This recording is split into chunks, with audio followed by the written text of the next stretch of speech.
So this was a pull request I opened up on GitHub for the morning work. Are you guys familiar with pull requests? I'll commit more for our second lecture and add it here so you can check it out. So looks like everyone started on this lab, which is great, right? So cloning it, standard, right? Rails DB create, DB migrate. We've seen this before. Hopefully, you had a chance to look through some of the code and familiarize yourself with the models and the validations and the seed data. Did everyone get a chance? Okay, cool. There's also then here kind of just playing around with the Rails model. So creating a comments model, right? So we talked about kind of modeling your data. And so if you have a photo, we also need to have comments.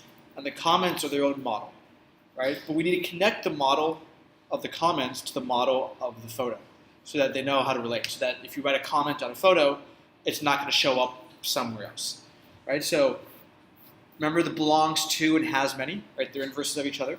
So comment belongs to a photo because it's one comment belongs to one photo, but then a photo has many comments, right? Because there's multiple, and so, right, comments plural, photo here singular. Can someone describe to me dependent destroy? Dependent destroy means if you delete the photo, all the chart will be deleted too. Exactly. So if you delete this photo class, or the instance of photo, like a database table row, then it'll make sure that all the comments also get deleted, so you don't end up with comments that don't belong to the photo, right? It's just a way to ensure data consistency. Otherwise, you could end up with a bunch of comments in your database table that have some photo ID, but that photo ID doesn't exist. Kind of just a nice thing that Rails does. And then here you played around. Do you guys know the difference between .create and create with an exclamation mark? Yeah. One saves. Which one saves?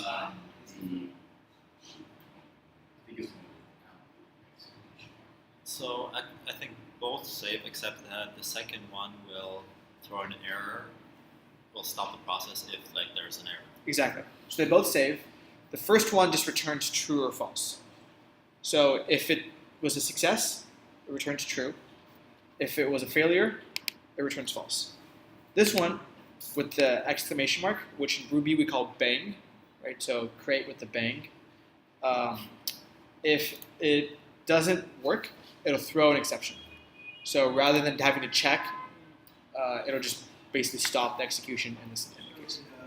We usually have two versions like that. Sometimes. This is just a Rails convention to have methods with bangs. Usually when you see a method with a bang, it means it'll throw an exception if it doesn't work. And it usually means that it'll operate, the return value won't be what you expect. It won't be the object back, it won't be true or false. It'll just do the operation for you and then stop. And it won't actually return anything to you. So yeah, and build, right, is like create, it just doesn't save. So it's the same thing as saying photo.comments.new.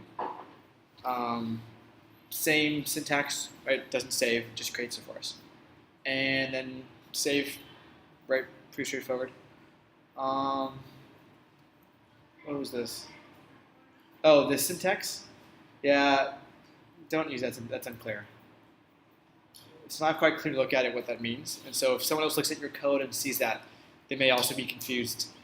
So one thing to know when you write software, as a quick aside, is that someone's explained that you're writing software for other humans, right? If you're writing it just for the purpose of a machine, we wouldn't have it look so nice. It wouldn't look like English. It would be much more abrupt, right? Or maybe be even like writing in binary or something. But we're writing software for other humans to read. So make your code look good, right? Make it clear to read, make it easy to understand, and that just helps your process and become a better developer. So code like this, you look at this, and if you know what the syntax means exactly, you're fine. But here, it's not quite clear what is going on. And so, I'd say don't use this sort of style because then it means someone who looks at your code is confused. they have to spend more time trying to understand it, and that's harder. If they do understand it, then you're fine. But I think it's less common as well. So avoid. Great. So I'm going to jump back to our project from this morning, right? Our restaurant, and we have it up and running, right? So this morning we had, kind of to summarize, we had our sections here. It would add in the section as a parameter, and then we would use that parameter to display the correct food items, right? So depending on the section we clicked, it would change the parameter, and then we would, in the controller, right, we said, all right, if param section is included, go ahead and find the relevant food items for that section. And this made sure that if we're looking at breakfast, right, we're only going to look at the breakfast items. If we're looking at snacks, we're looking at snacks, right? We're not going to end up with items in the wrong places. We can relate the food item to the section. Great. But this kind of syntax is a little bit clunky, right? We're adding it as a parameter. All right. I mean, we can add more parameters, right? Some key equals value, right? Doesn't matter. You can add in parameters, and they kind of get appended to the end of the URL. But it's not quite the Rails way. Oops. In this case, we have a relationship between our parent and a child. Right? The parent is the section, and the child is the food item. Right? Belongs to, has many. When that's the case, it's typical that you do nested resources. Okay, so today, or this lecture, we're going to talk about nested resources. So here we have our resources. We have food items, right? And food items gives us access to 7 different routes, right? So we have food items get, post, new, edit, show, update, and chart, right? Pretty standard. What happens, right, when I convert that back sections, right? Resources.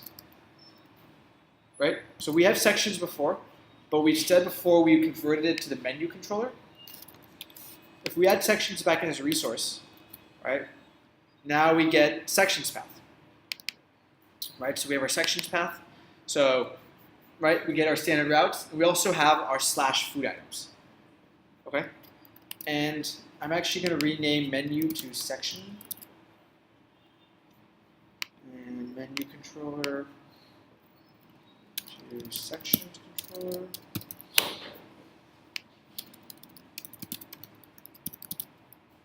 Great. And the last is the home page.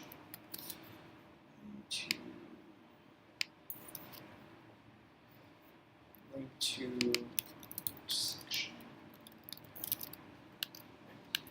Actually, that could be menu path because should be home controller, section controller, sections. Sections controller. Is it right? Yeah, plural. Well, let's try. All right, go home. Section controller. This is the route. Resources sections. Section index. There. Thanks, guys. Try it again. And now we're missing our views. So we'll quickly go to our views. And move menu to section.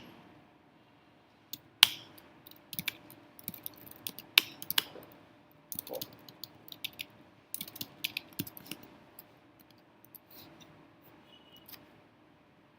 Let's see if we get this to work.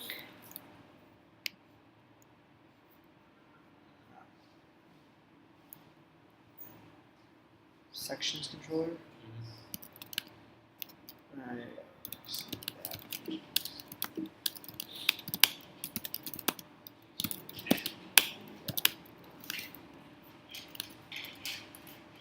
Plural? It's fine now. Always gets me. Hey! Okay. Great. So let's go to routes. I'm going to get rid of this menu for now. And so we're going to take us to sections. So section.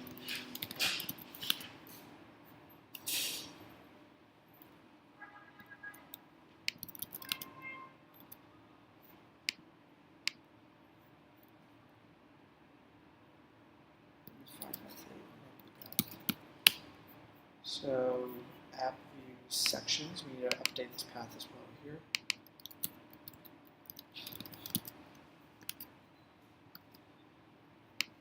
Great. So now we have sections, and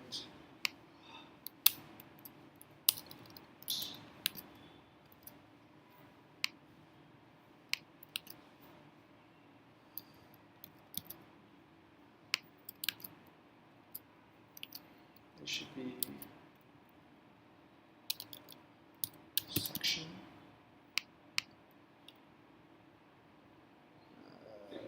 Oh, it's the sections. What's the name of our route? Sections path.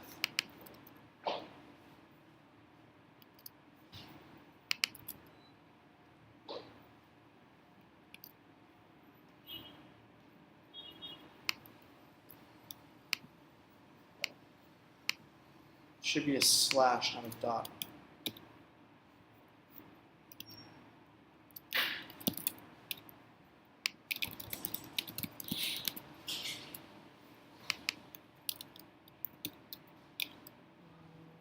Cool. Alright, so we have our route resources sections, and here right slash sections, but when we click on sections, we should have it show up food items, and then ideally we have it so that the food items, if you click on a food item, it takes us to the food item page, and we can then place an order. Okay, so each food item then has its own page potentially. We can click on it and it takes us to the food item, and we see it. So the food item belongs to the section.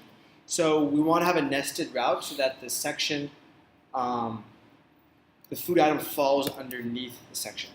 So the way we do that in Rails is we make it a nested resource. Okay, so to give us some context, this is how the routes currently look: slash sections, and then slash food items. Okay, they're all top level routes. Once we define it like this, let's go ahead and refresh. You'll notice now the routes have changed. We get sections with a section ID, and then we get food items. Right, so it's no longer just slash food items.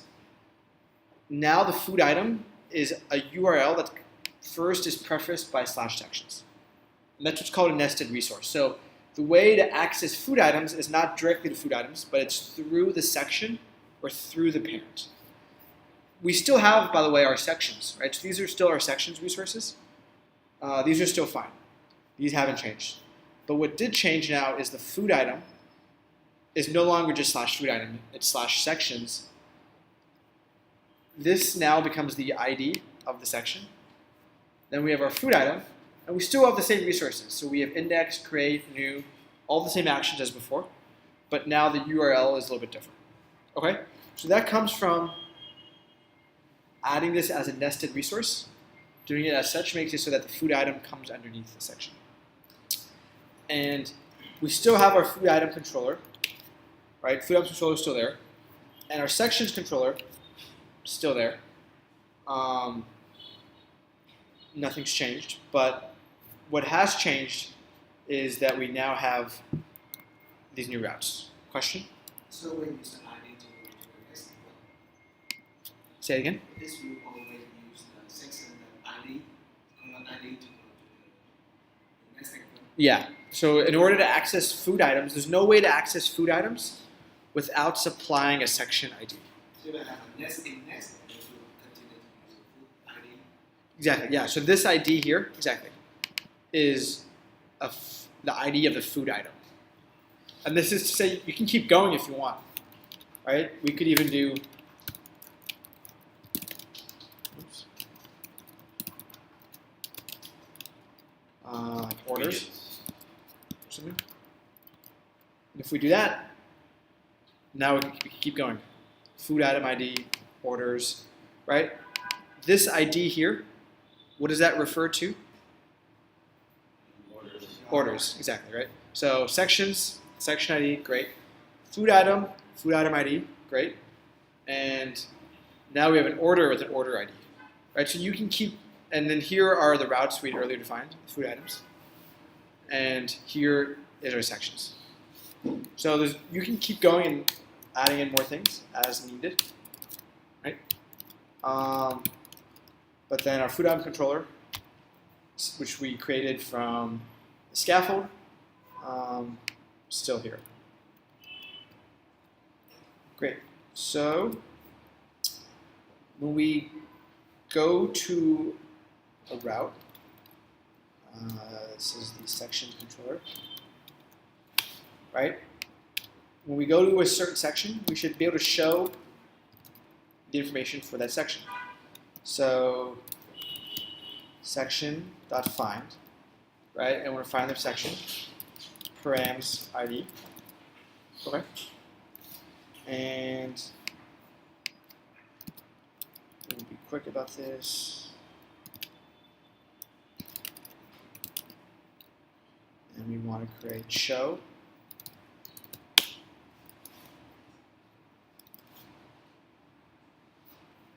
And here we'll say food items, right? Add section dot food items. Cool. So this is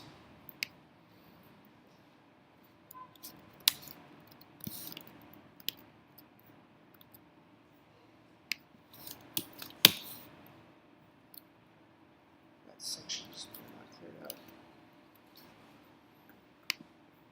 Oops.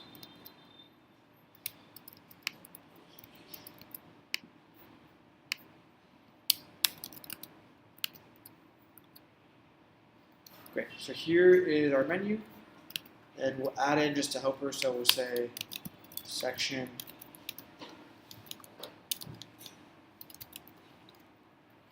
and this is section.menu.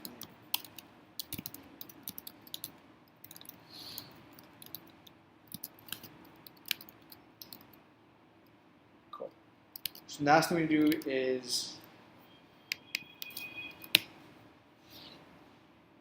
so now we have a section with our section ID, and the food item comes up, right?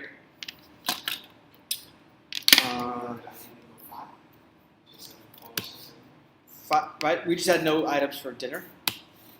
Oh, we have no snack. Here's breakfast. One was something we had created and deleted. So one no longer exists. Cool. So now we want to go to the next, which is, if we click here, we want to take us to where? Food items. One. Right, and here you're going to say no method error because it's going to take us there, but there's actually nothing to handle yet, right? But that's the goal, is to food items. And again, no method error for index. So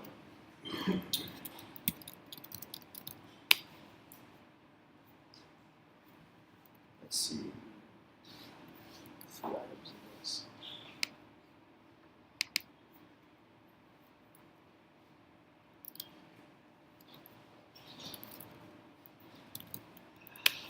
So we have to modify our routes.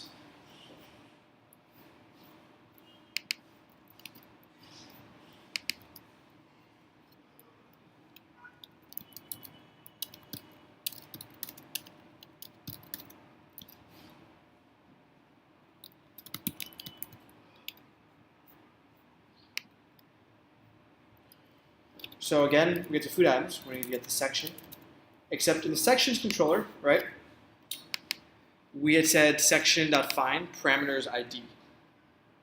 Right? And where that ID come from, that ID came from here.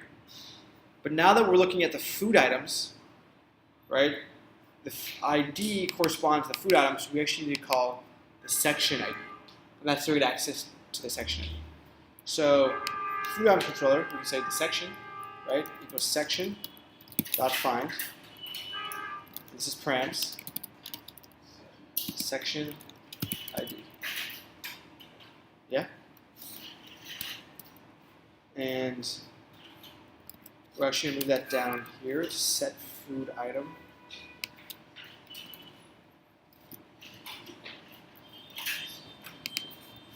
Set items. So that gets called automatically.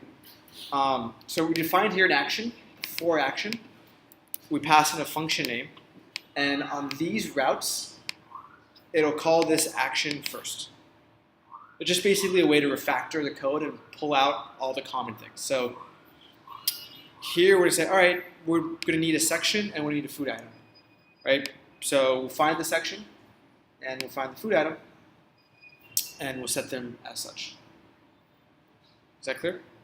And the reason we need a section now is because the way the route is configured, right? We need sections. You have access to section ID and then food items with the relevant item. And we're going to throw an error because our route needs to be updated. Food item, so section food items path. And the route needs to be updated in index.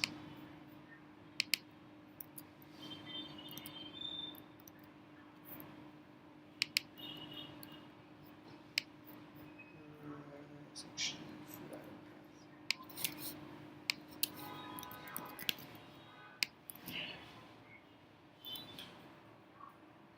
And here it's going to say it's asking for us an ID. So let's apply that. No route matches show food items.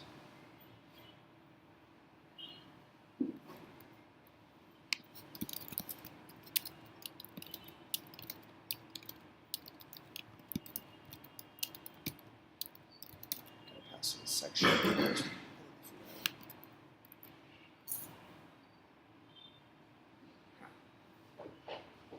Section ID.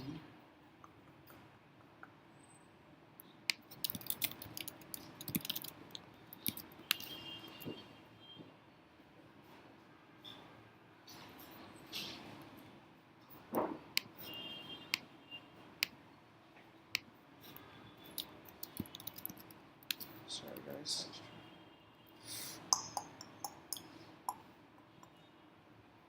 Possible unmatched constraints.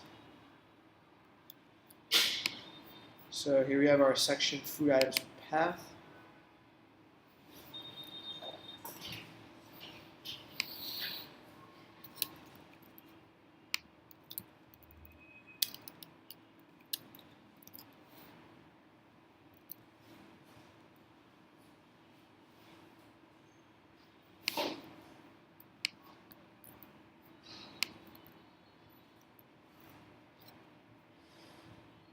Undefined ID from nil, and that is our problem.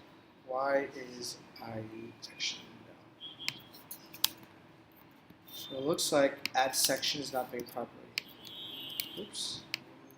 Set. Let's see what's going on here. Add section. Params section ID.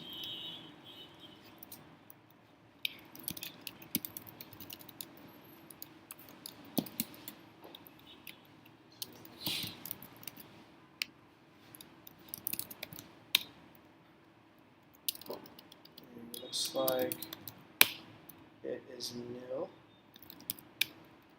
Params. Oops. One thing I've been missing is a converted to I. So you notice here it's a string. I run it to I, convert it to an integer, and then this should work. All right.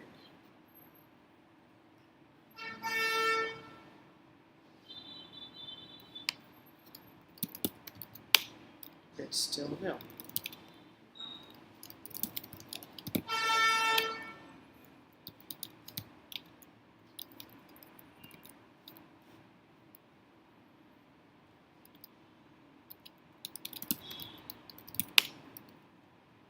Okay, so that looks good.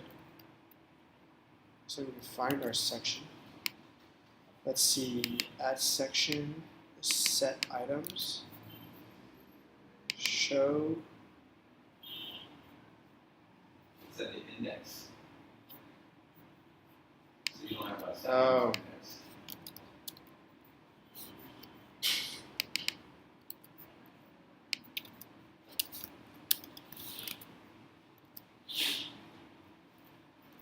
Cool. And we need to update this as well.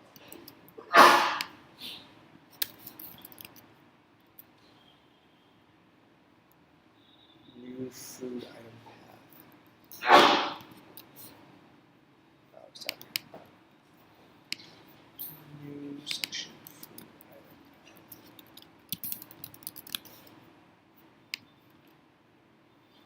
Hey, there we go. So,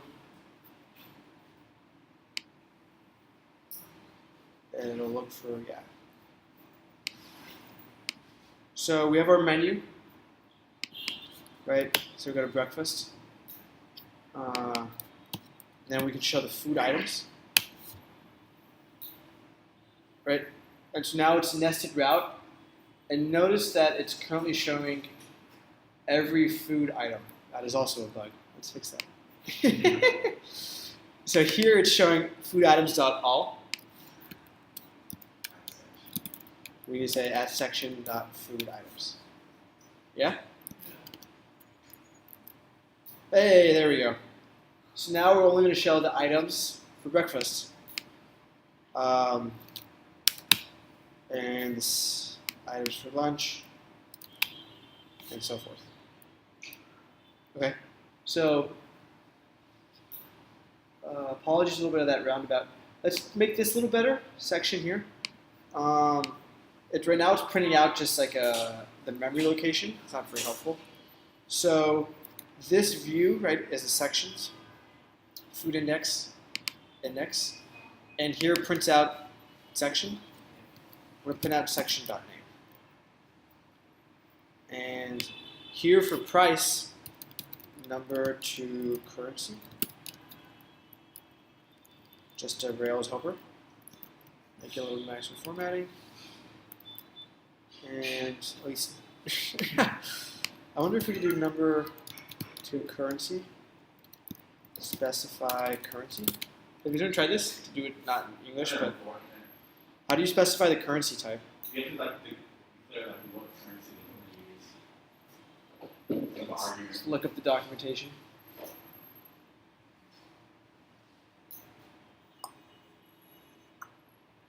Dang, slow internet. What are you doing today? Someone downloading something? No. Every time he's here and he connects his cable to his laptop, our internet dies.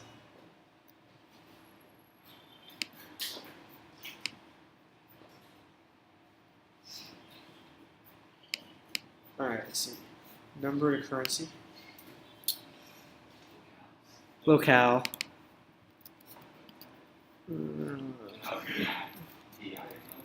VI?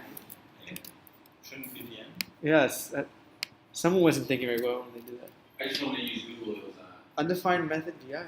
Is it a symbol?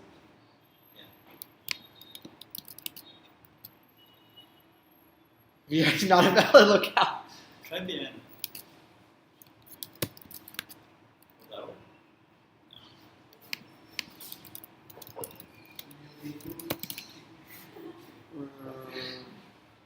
VI? Oh, what? Ah, you're right.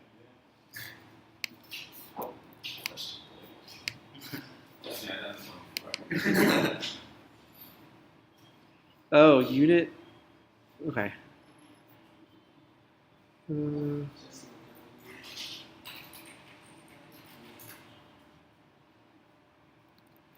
Let's just BR.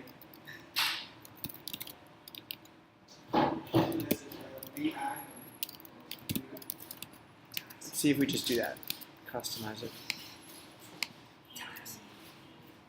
Alrighty. Yeah, it's good enough. Good enough. So we end up just doing unit. Which at least now we have our section name.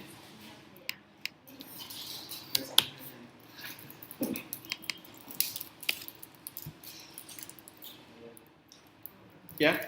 So the last thing to note is on this page here, now the path, right, for these links, take 2 arguments. Yeah. The first argument is a section because it needs a section ID, and the second argument is the food item for the food item ID, and that corresponds to these paths here, right? First argument, second argument. Exactly. So Rails is smart enough, right? When you define the path here, it's not the actual. It recognizes that the path needs IDs, and it'll take the first argument and put it in the first spot, and the second argument in the second spot. And how do we display that now on our, like, instead of the params on the main page? For the routes. Oops. So Here, yeah. if we click here to take us to the dinner section, and it looks like it's not. So let's figure that out. Sections, path, section. What's the name of my route?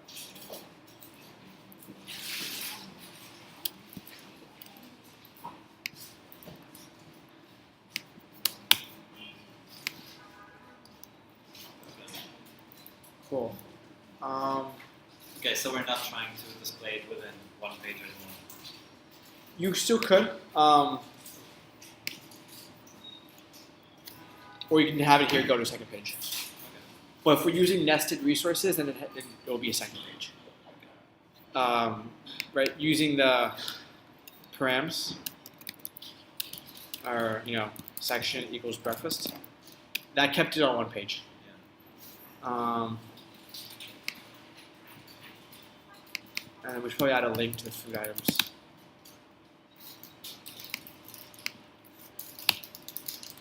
So we should probably actually take us to this route. Let's see.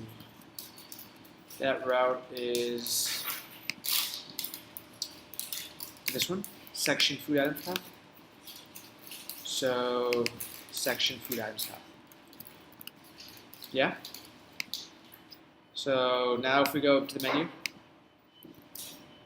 and click on lunch, it'll take us to food items route. Yeah? So that code was here, right? So section food items path, passing in a section, and now we have access to the menu items for this page. And we have it set up with our nested resources. So nested resources are, to kind of summarize, are handy when you have the belongs to and the has many relationships. You don't have to use it, but a lot of times for the data model, it makes sense to use them. But it always depends on the context. Don't just assume because we're using belongs to and has many, we want to use nested resources. But it's always an option to consider. So for today's lab, for the next step here, I want to do something similar with photos and comments. And that's a clear example of when to use nested resources because comments belong to a photo. So if you want to click on a comment, modify it, or maybe see it or see the detailed history, right? Taking us to that nested resource, good idea. And the magic really happens right here, right? That's how you declare them. That's really very simple, but that's where the magic happens. The nittier details, which we kind of struggled with a little bit, I did here, was setting up a lot of these routes. So now the path, you have to make sure you pass in the right thing. So it takes us to the right element. Same thing with food items show. Food items index, right? All these paths we have to update. Make sure we pass in the section and then the food item. Because it's a path that has two models. The section model and the food item model. Okay? And just need to be exactly the order. Yeah. So this order here is reflective of this order, right? First object, ID ends up going there. Second object, ID goes there. Within that each logic here, the add section, does he take that? Does he check with food items and check dot section which one it belongs to? It does not. So this here Or we pass it along before? comes from here. You can replace that with params section ID.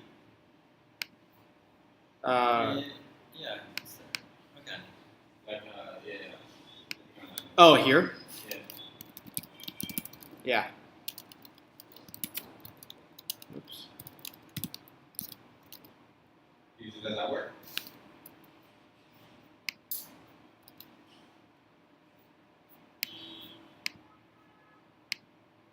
Yeah. Right? So it's smart enough to know if you pass in an ID, it uses it as the ID. If you pass in an object, it asks for the object's ID.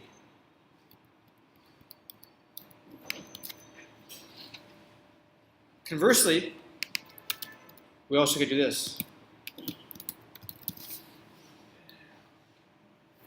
Yeah, that's what I thought it was doing. Okay. Right? We could do that. The reason I didn't do that is we need it in 3 different locations. And each time you do this, it'll call the database and ask for the latest object, right? So this command translates to a database query, one query, that says, give me the section where the ID of the section equals food item.section ID.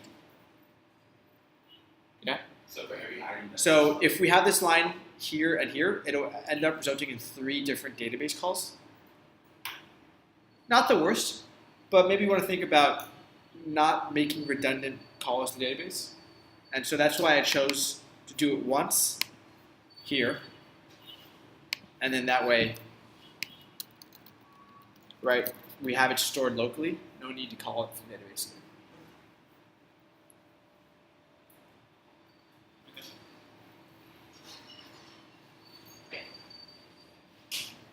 Show is one of the paths generated. Like it's just a get.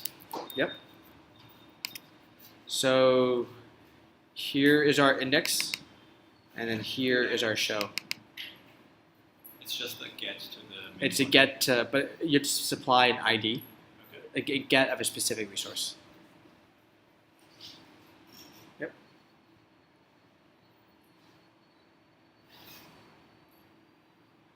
Aha, because we have the button on the page where we can still click show. Right, when we list the We're breakfast talking foods. about So that's show. this one, Oh, yeah. Okay. That's where it is. Okay.